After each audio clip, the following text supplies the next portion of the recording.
If you're looking to advertise, sponsor, or be a guest on CONVO with CINO to talk about your business or event, or you have a powerful story or testimony, email info@convowithcino.com or visit www.convowithcino.com.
Mic check. What's happening, y'all? This your man, Corey Williams.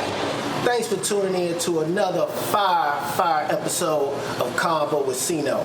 So as you see, I'm not in my usual studio today. I took a visit to my hometown, Gary, Indiana, to interview a gentleman who, been known for a while. He's been doing some amazing things in the city, helping a lot of people, and that's what this show is about, creating innovative new opportunities. And so we got a hot episode for you today. Again, thanks for tuning in, rocking with your boy. And as you can see, thanks for tuning in to our first live face-to-face interview on CONVO with CINO. So we got a lot more of these coming, to you live and direct. So I'm going to get right into it. So this show, as you can see, my decor is a little different. I got a little sip. I got, some cigars. And to introduce this, I got a gentleman who's a business owner, an entrepreneur. He's a club owner, and he just started his own cigar brand. And so straight out of the city, Gary, Indiana, GI, none other than my guest for today, Mr. Winfred Owens. What's up, my brother? How you doing? Awesome, man. Let's toast it up, man. Welcome to CONVO with CINO, my friend. Appreciate it. Yes, Thanks sir. for having me. Yes, sir. So this is gonna be an episode about, fine things. Starting off with our cigars. So we can get into our cigars a little later, but again, man, welcome to the show, man. Appreciate it. Yes, sir, man. So what's been going on, man? Tell me about this your club here, man. Q's Ultra Lounge. What's Q's going on Lounge with Q? started first. The lounge is named after my son, Sin K. It's K's Lounge, but a lot of people like to call it Q's, which is fine with me, but the name of it is K's Lounge. It all started in 2007. So hold on. It's not Q's, it's K's. It's pronounced K's. Hey, see, learn something new every day. I believe everybody in the city of Gary calls this Q's. Yeah, my son's name is spelled CINQUE. So what we did was I just dropped the CIN and kept the QUE for K's Lounge. And it makes sense. Okay. Well, he's named after the character in Amistad. Okay. And I know you're a deep brother, man. I've actually got a chance to, hang out with you and ride with you and just see how you operate in the life of a, entrepreneur, businessman, and just a go-getter, man. And again, that's what this show is about. So, tell me a little bit about yourself, man. How you got, growing up in Gary, and how you kind of started in your entrepreneur, endeavors or what have you. Well, growing up in Gary, as you know, I grew up in Door Miller, the projects of Door Miller. Okay. And by the 5th grade, I moved to Miller, and I started a little transition. Things was a little different. But growing up out there, I didn't really know the difference between poverty and, the have and the have-nots, because my parents always worked.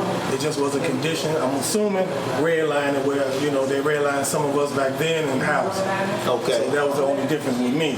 But at the end of the day, I had amazing parents, brothers and sisters, cousins, and we always come from a competitive family. And so that competitiveness as a youngster with my brothers, I didn't never want to work for nobody.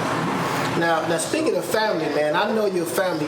You got a big family in the city of Gary, man. How was that kind of growing up and, kind of being, like you say, competitive? And so are you like the black sheep of the family by you being an entrepreneur, or is other entrepreneurs in the family? Well, I'm basically the main one as far as being an entrepreneur. Okay. Got a little sister, Sonia. She used to do designs, and she went to school of Pearson's for fashion. Okay. And so with that being said, yeah, I was pretty much the main one to put a footprint in doing something as far as being an entrepreneur. Okay. So what was one of your first entrepreneur businesses? What was your first official business as an entrepreneur? Believe it or not, I shared a paper route with my cousin Vincent Goods on the west side. Okay. Here. So I just go work there and do the paper route with him.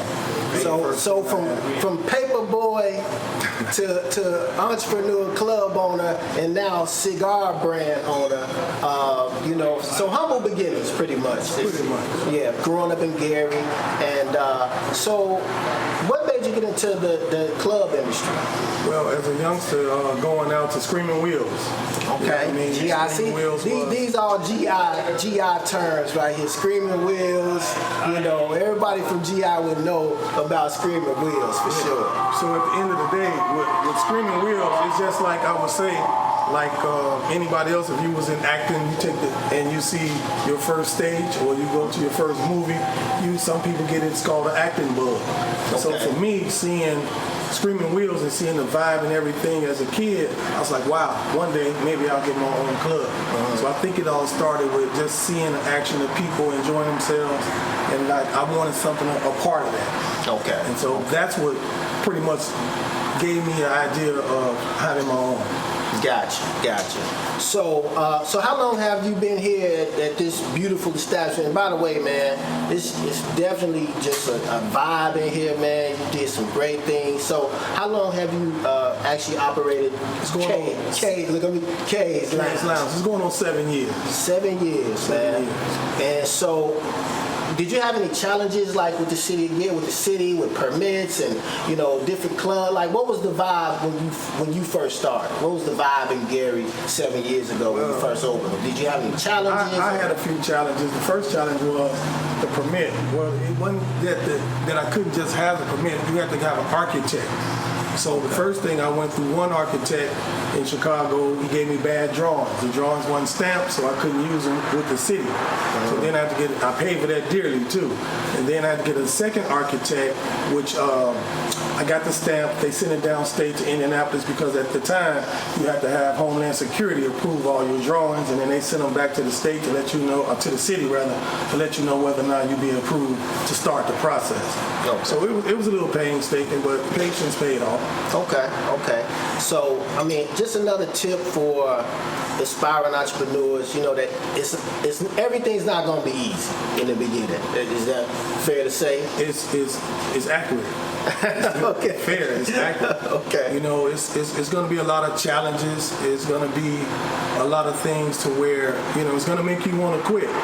People don't believe in you. Yeah. Sometimes the worst thing you can have is doubting yourself. Ooh, man. And things come across you to make you kind of worry about that if you're going to make it to the finish line. But for me, I'm always seeing the finish line. I don't see the hurdles that come. I know that they're there, and when they hit me, I'm human. I'm like anybody else. But yet and still, my eyes always on the prize, the end results.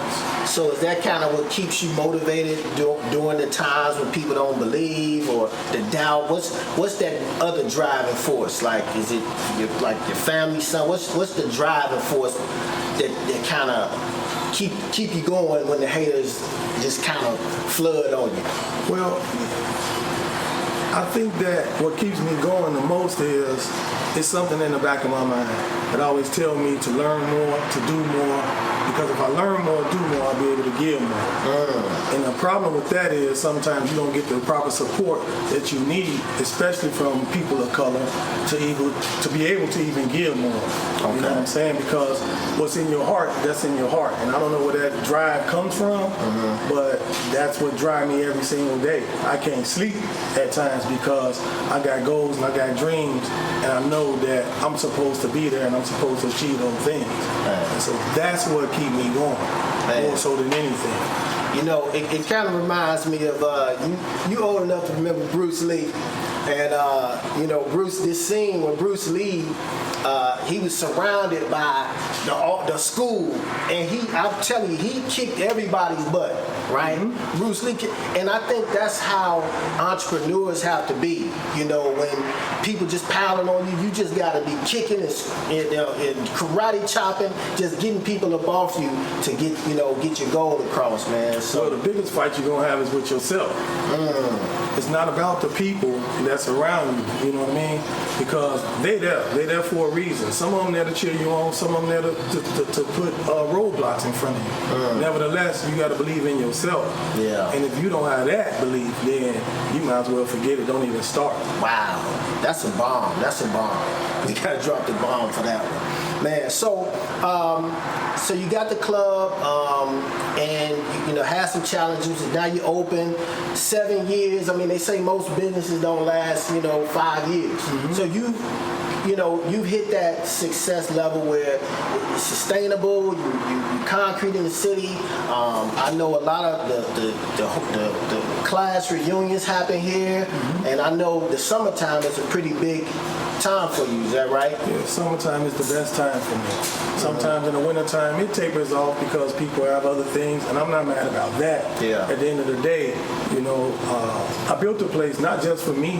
I built it because I grew up at a time in Gary where we had nice establishments and people had a good time coming out. Yeah. And again, being from Screaming Wheels and seeing that excitement, that's what I want to bring something here for young entrepreneurs. Somewhere we can have a place to go. The people who work City Hall, post office, and that matter. The young people, meaning young people with career minded. That was my whole plan.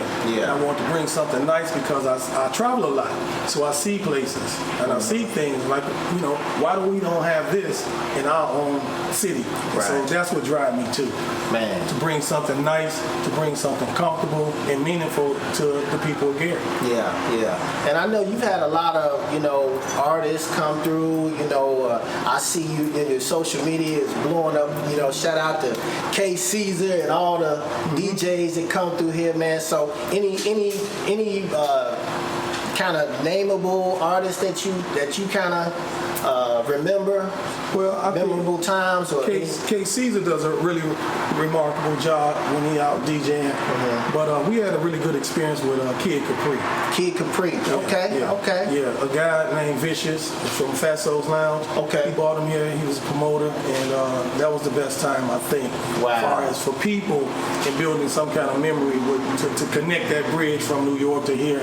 Yeah. It was an amazing time at that time.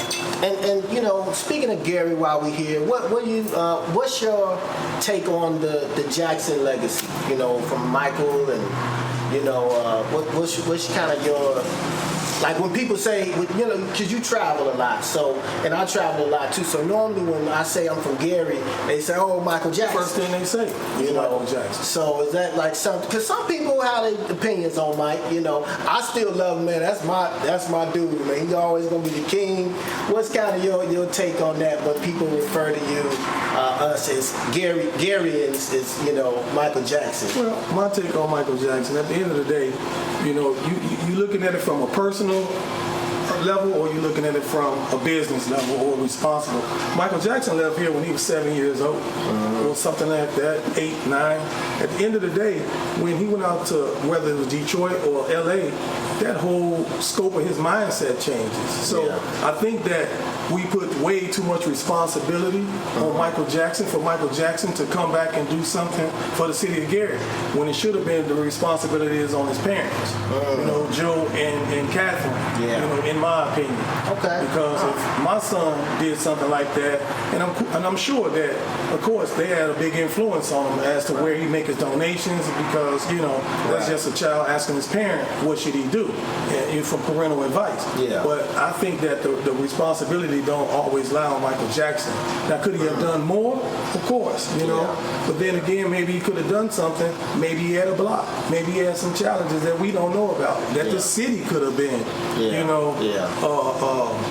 blocking or making him have so many disadvantages to.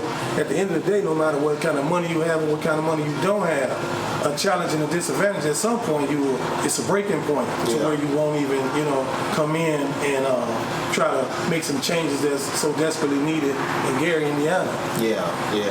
Man, another bomb, man. That's why I like talking to you, man. I mean, just a wealth of knowledge and your perspective is just it's priceless, man. So got the club. So now this latest venture. Your latest venture is, I see here we got the Winfred Owens Cigar Brand. And the Jules, I see the sign is what is it? Jules Cigar Lounge. Jules Cigar Lounge. So what made you delve into the cigar business? I mean, you've been successful. I mean, you got real estate. What intrigued you, or what's the business model behind the cigar? The crazy part is that I've been reading the Wall Street Journal since I was in high school. We'll take a pause. Yeah, let's.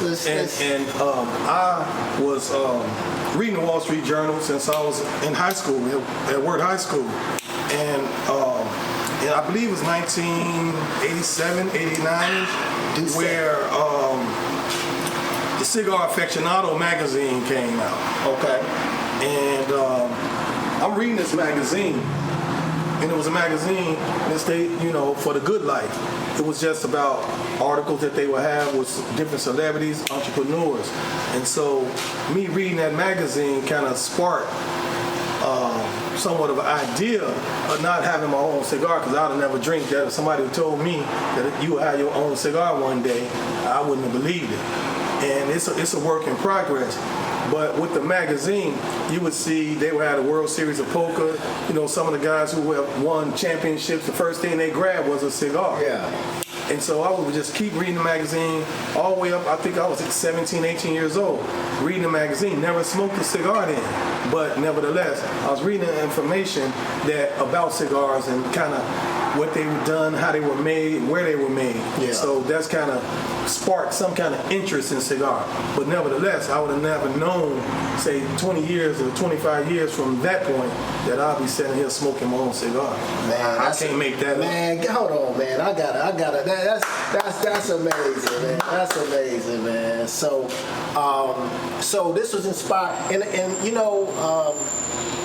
magazines, I think, have like us growing up, magazines were the bomb. Like you could, from the Rob Report, Cigar Aficionado, Sports Illustrated. That was really our social media back in the day. I mean, you can get your knowledge from, you had the newspaper, magazine, and then the encyclopedias, what I'm saying, back in the day. Yeah. So now with social media, man. The click of a mouse. Exactly. Or Facebook. Exactly. Like that. So then the internet, technology, so now we get information a lot more faster. So we got the cigar brand, and so the name the Cigar Lounge that you're creating, how did that name become inspired? How you get inspired by the name?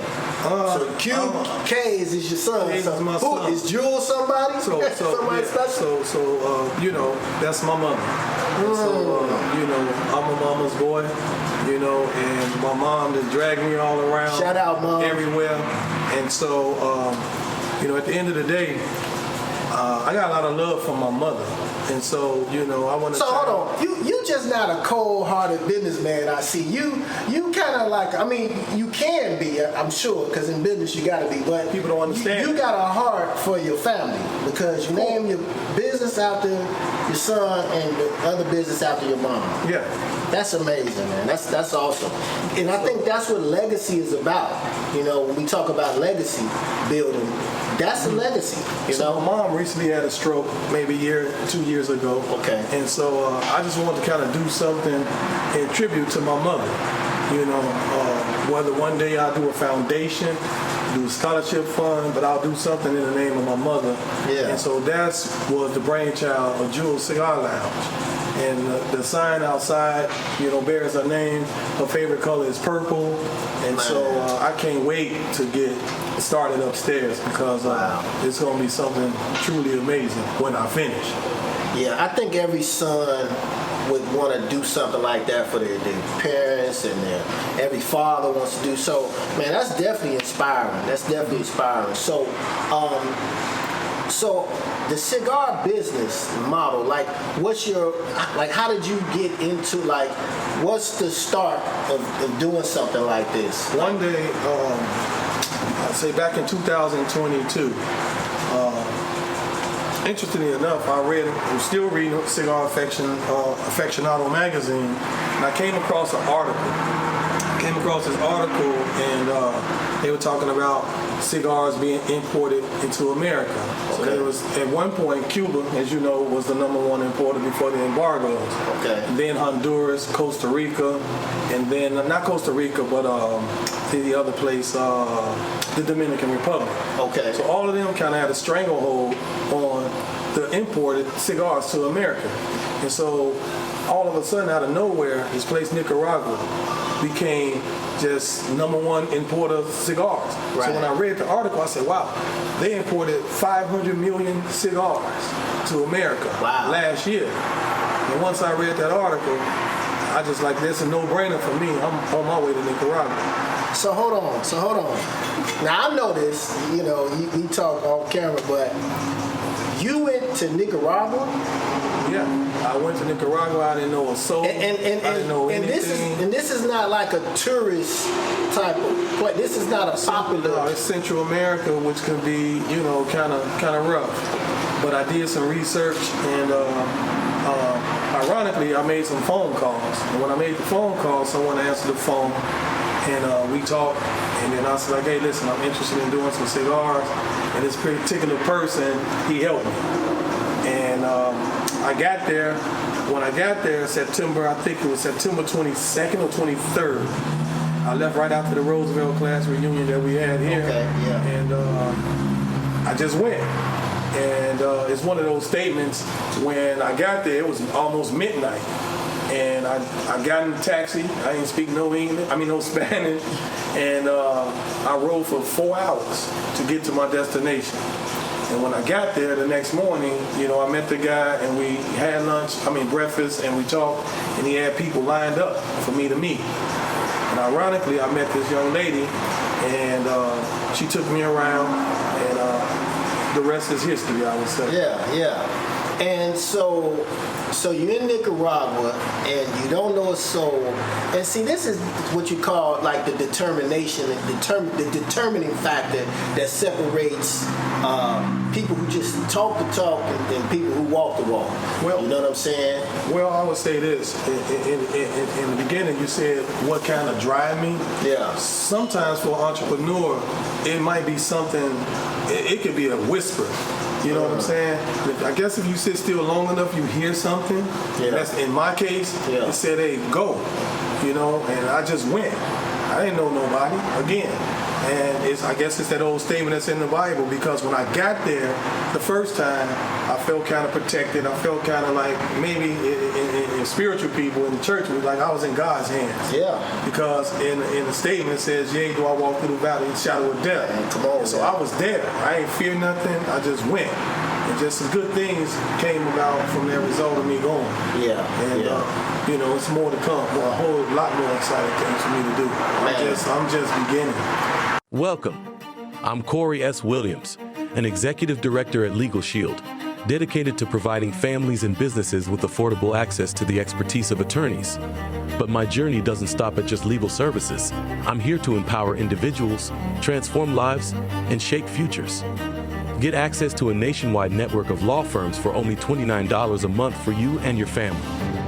Go to www.cinolc.com and click Legal Services to sign up today. CONVO with CINO would like to thank Midwest Custom Print specializes in helping small businesses and corporations' digital and print branding come to life. www.midwestcustomprint.com. You think it, we create it. Stay with us. We'll be right back. If you'd like to be a sponsor on CONVO with CINO, we have promotional packages starting as low as $50. We're very excited to help you promote and grow your business. We hope you enjoy working with us to help you increase your bottom line and attract more customers and clients. Email CINOLLC@hotmail.com. Again, CINOLLC@hotmail.com for more details.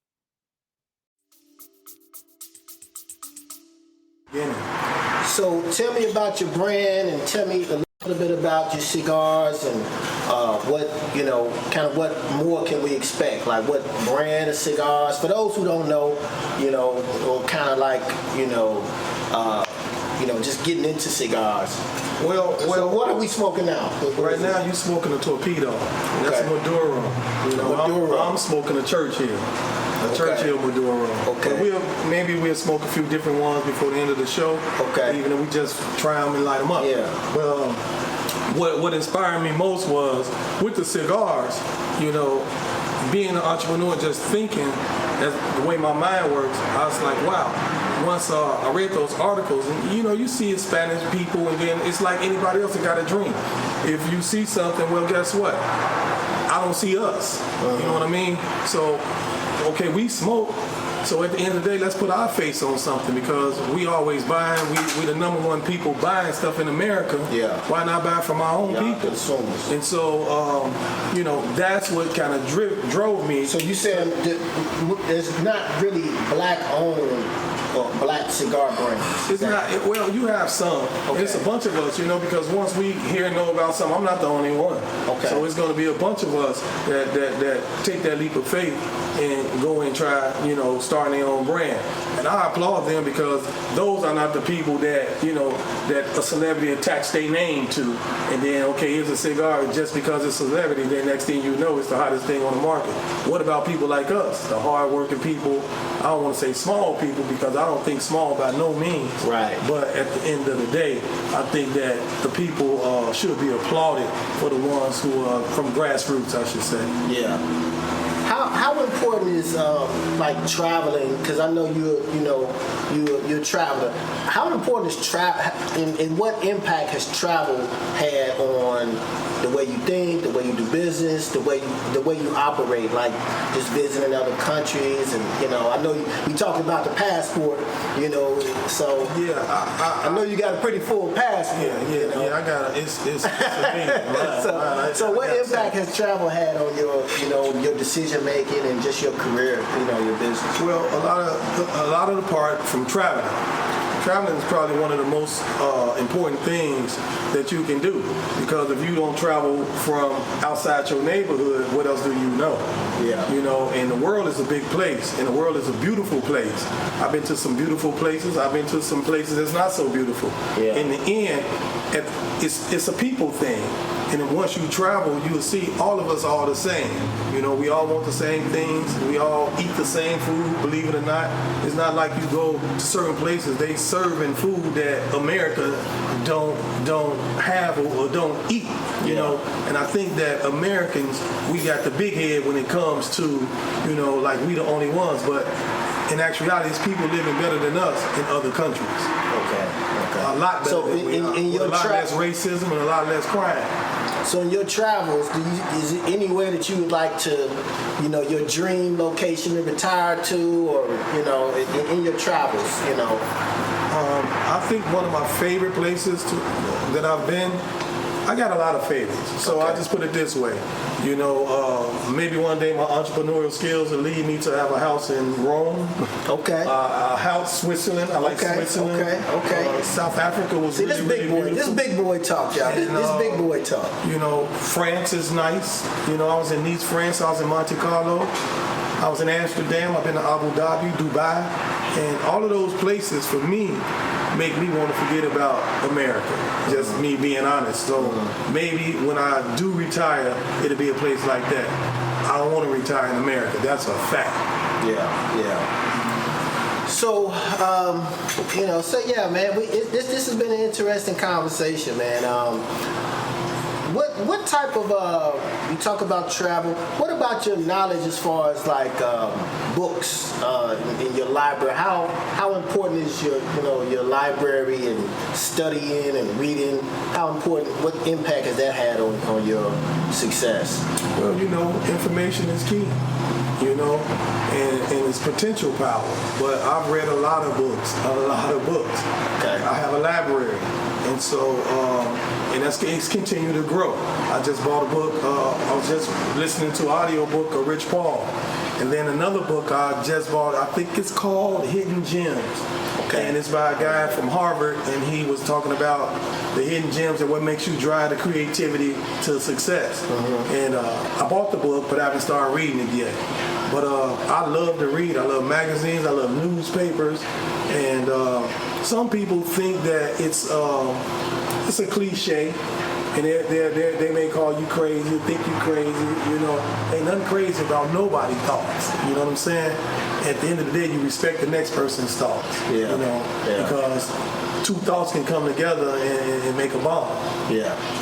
So if you had one book that you would recommend, you stuck on an island, and you got one book, what would be that one book that you would want to have if you were stuck on an island? That's a trick.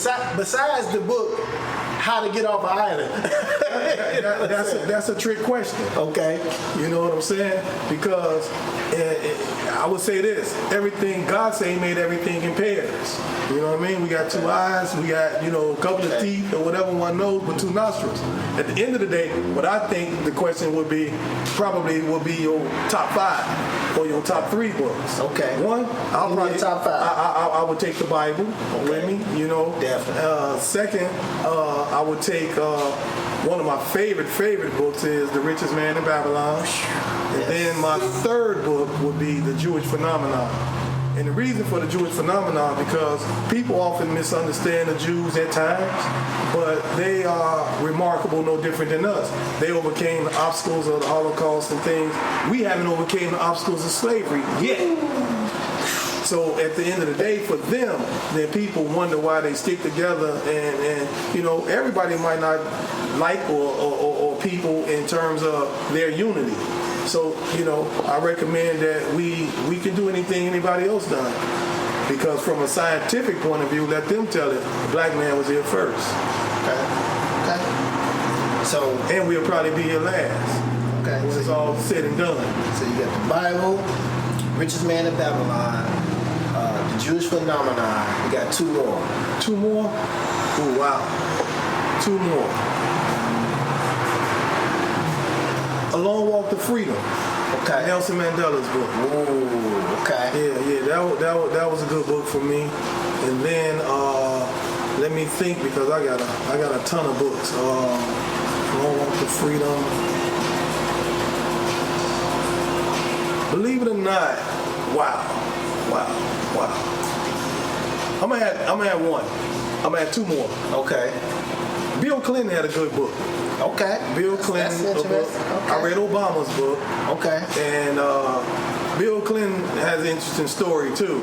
But I think the last one I like is called How the Federal Reserve Runs the Country. Ah, okay. It's a book on how, we talk about stimulus, we talk about bonds, we talk about stocks, T-bonds, all of that, and how the banks go to the Fed window to borrow money and all of that stuff. Yeah. That I like how the Federal Reserve run the country, because you look around, you don't see it, but it's there.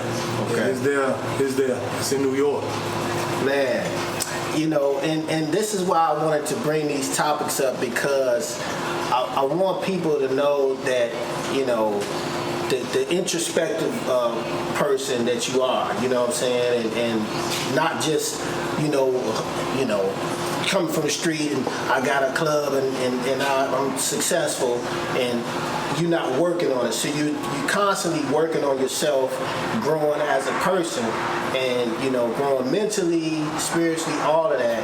And I think that's part of the wealth creation, not just being rich, but I think that's part of the wealth. Well, when you talk about success and you think about success comes in a whole lot of stages. You know what I mean? It's like climbing a ladder, stairway to heaven. You might be on your first ladder of success, and everybody else might think you're successful, but in your mind, you're only on your first step because there's phases to it, And where that phase ends, only you know. So the public can judge you and say you're a success. In your heart, you can say, well, man, I ain't a success at all. I'm still failing because I'm failing to learn the things that's going to continue to make me a success. Yeah. Everything has this growth point to where it's going to grow to its maximum ability, and then it stops. But you all talk about it's a regrowth. You know what I'm saying? And in that regrowth period, that's where you're actually going to probably find your most success. Because you can't, there's no success, you can't go to your highest heights until you reach your lowest lows. You got to hit the ground. Another bomb, man. And the ground is there for you to walk on, but it ain't for you to stay on the ground, I would say.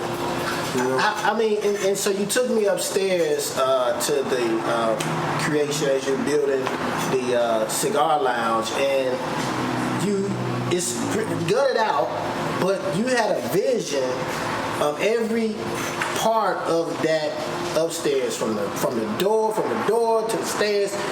Where does that come? Like, how do you create these visions and then it manifests? Like, what's the psyche behind you just having this vision and then it manifesting and then you making it happen? Because I'm sure it was the same with the club, with the lounge. The vision comes from, it's like putting letters together to spell a word.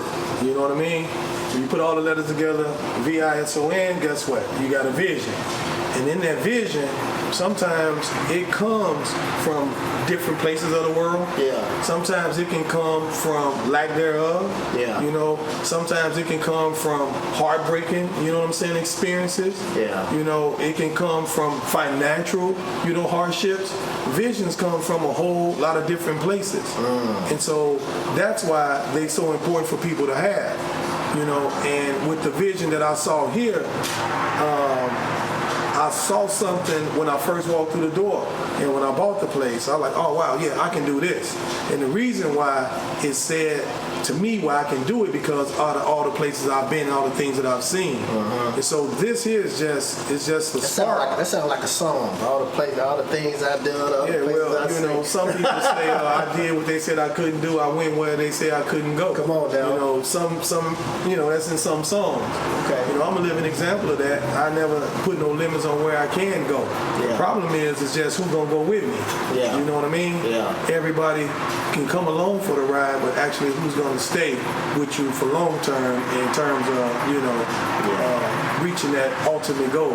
Yeah. The ultimate goal for me is, in the end, death. I just want to make sure that I leave something better behind, not just for my kids, just for anybody whose life I've touched, doing my travel through this thing called life. Come on, man. That's honorable. So let's transition, man, and talk about it's a segment I do call the rap game. And growing up with Gary and just all the influence of the rap culture, what's kind of, and I do this, I ask most entrepreneurs, like, what's the bar, or who's the artist, or what song that you inspires you, when you close the deal, when you're done with the vision is there, or when you hop in your car and you just feeling good, and when you need that motivation. Who is that you listen? You sent me a song today, and I like it too. Well, from that vision of music, I would say, and we take it, there's nothing in the world like black music. You know what I'm saying? We got it all. We got the love songs, we got the blues, we got rap music, we got R&B. But for me, I think one of those songs that probably triggered it for me, because sometimes you could be in a situation where poverty all around you, and yet and still you might not be impoverished. You know what I'm saying?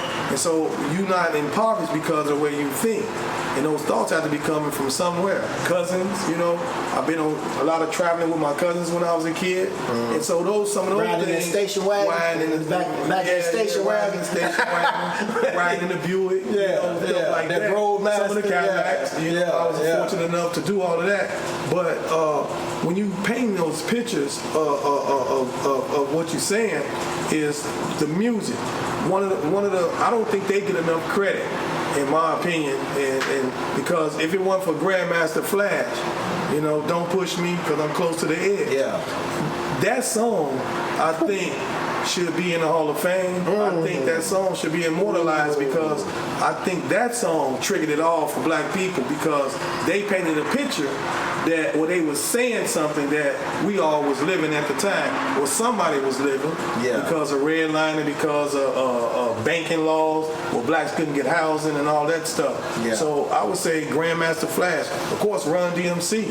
Okay. They had a real big effect on the way I probably think, you know, even if I record and listen, rewind in my car and listen to some of their old songs. If I'm listening to Sirius Satellite, you know, LL Cool J, of course, Tupac, you know, you got Biggie, you know, but Jay-Z, I think his music is just, it's not music, in my opinion. He not making music because he's thinking in his songs. It's his thoughts that's powerful. And they got nothing to do with the songs. They just put a beat to his thoughts. And his thoughts will elevate him on a different plane. It got nothing to do with the song. His message is I don't want to say inspiring, it's empowering. Come on. You know what I'm saying? Yeah. His songs and his messages in his songs, he went from poverty, he went from selling drugs, he went from all of these things to now, guess what? If you was painting a picture, you say he went from, I would say just an ordinary picture to a Mozart or to a Rembrandt or Monet, something like that. And that's what it's because of his thoughts. And thoughts are planes. So it's just, it get higher and higher and higher and higher and higher and higher. You know? So to the point to where it's not that he's untouchable, it's just that his thoughts is so amazing, so different. So again, remember I told you, when you get two thoughts together, you make a bomb. You know what I mean? Okay. And it ain't necessarily got to be two people together. It can be two thoughts together. Yeah. You know? And I think one of young guy that's coming up and now, he's the same way. Drake. Yeah. Drake is Tupac, Biggie, all of them rolled into one guy.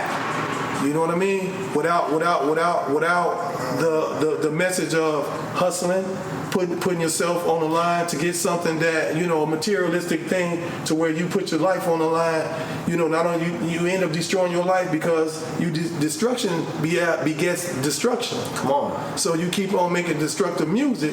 In the end, we see it happen to all the young rappers to where they end up being destroyed by the very things they say. And I think Jay-Z thoughts it went from destruction to a higher plane to elevation. And I think that's where he stands out more so than anything. And he got the same thing I got. And I say it all the time. When my money catch up with my thoughts, then I'll probably be a billionaire myself. Come on, man. Drop the bomb. I know the Drop the bomb. And speaking of Jay-Z, and we're gonna wrap it up in a minute. So the question is asked, you know, the famous Jay-Z question, would you rather have $500,000 or dinner with Jay-Z? I'm asking you. $500,000 or dinner with Jay-Z? I think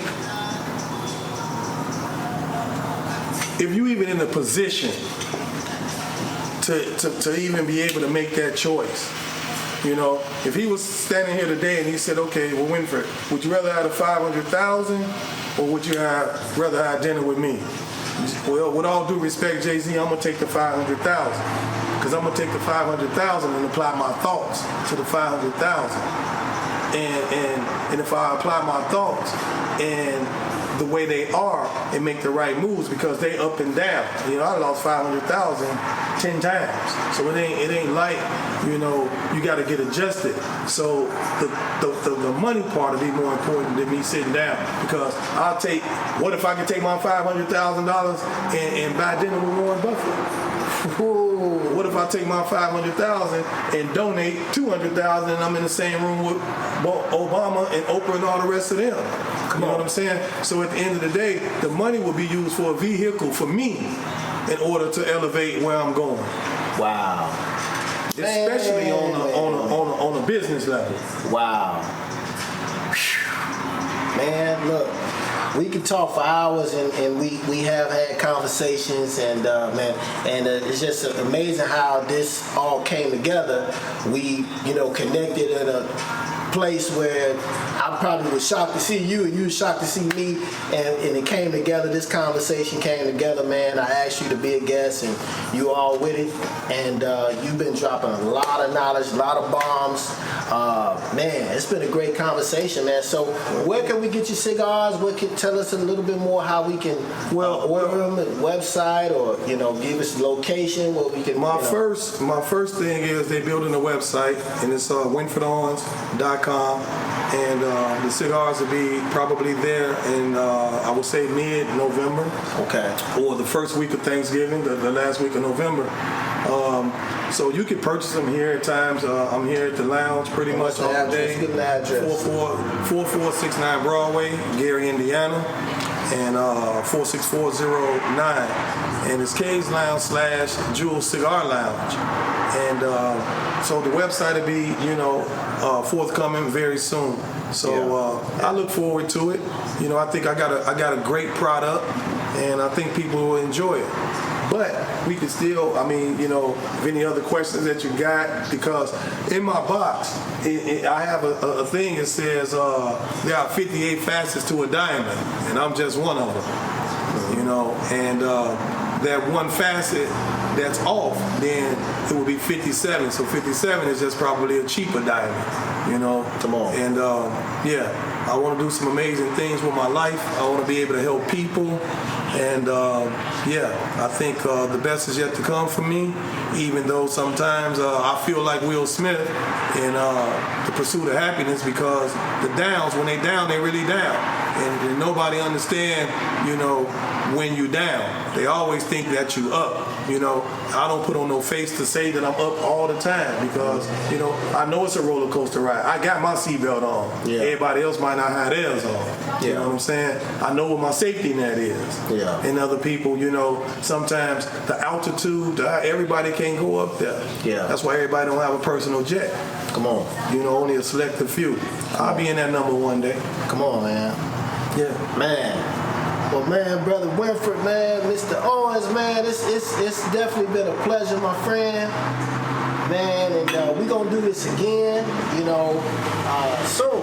We're going to walk through the cigar lounge, and I'm going to enjoy, being at home, man, here at K's / Q's. Look, for all my people, we know it is Q's, but now that y'all officially know it, it's K's Lounge right here, Ultra Lounge, which, the outside is beautiful. A lot of people come through here, man, and just have a great time. So, man, it's been an honor, a privilege, and just talking to you, man, chopping it up, and we got more to come, man. So, appreciate you, man. Appreciate your time, man. Thanks for having me, and I look forward to our next 10 interviews. Yes, sir. Yes, sir. By the time the 10th one, I'll be on another playing field. Come on, man. Yeah. Come on, man. Well, hey, man, shout out to everybody. It's your man, Corey Williams. Thanks for tuning in to another fire episode of CONVO with CINO. We out. Peace.